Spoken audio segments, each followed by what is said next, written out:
Hello, welcome to another video. Here I will choose a good and interesting article, hopefully published in recent years. And so I want to check this one. The Cognitive Psychology Online Laboratory. Recently, online experiments are quite important, and it is very important to know how to psychology experiments online, because if you know how to control stimulants and if you control background, or if you can handle such thing, then it means you really understand how the um, the parts that make psychology experiment so that you really grasp fundamentals of psychology by creating your own experiment. So let's read this article published in Academic Press Journal. It's Psychological Experiments on the Internet Journal, maybe, I don't know.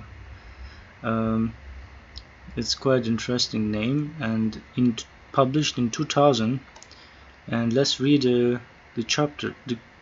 There are 3 authors from the US, I guess, I don't know.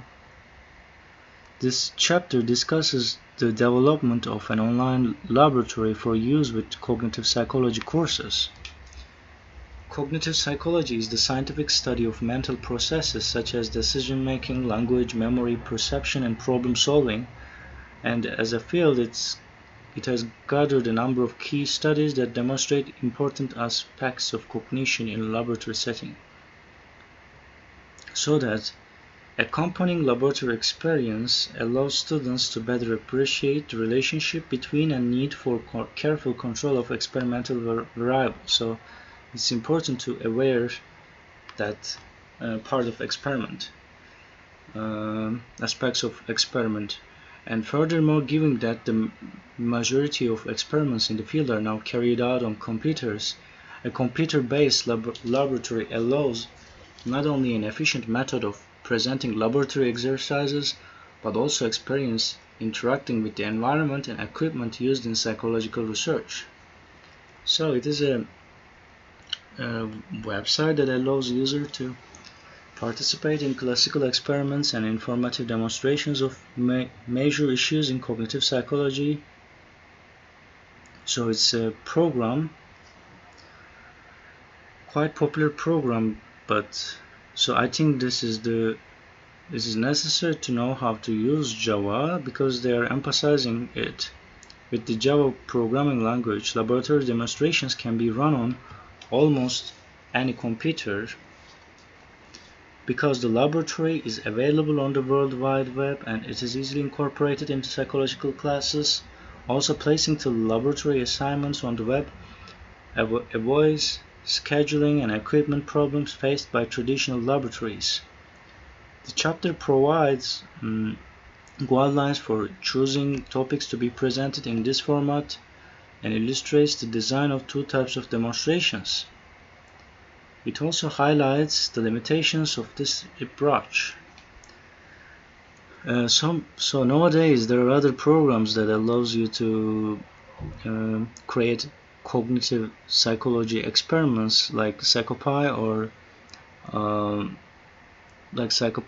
other program that I forget its name.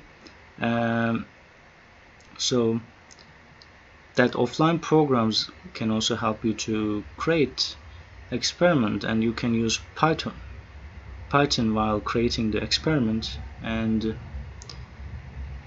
I'm not familiar with this website, but you can try and you can check. I'm not sure if it still works, because the study is published in 2000 and I'm really not sure if the project still works, still online. I think it must work.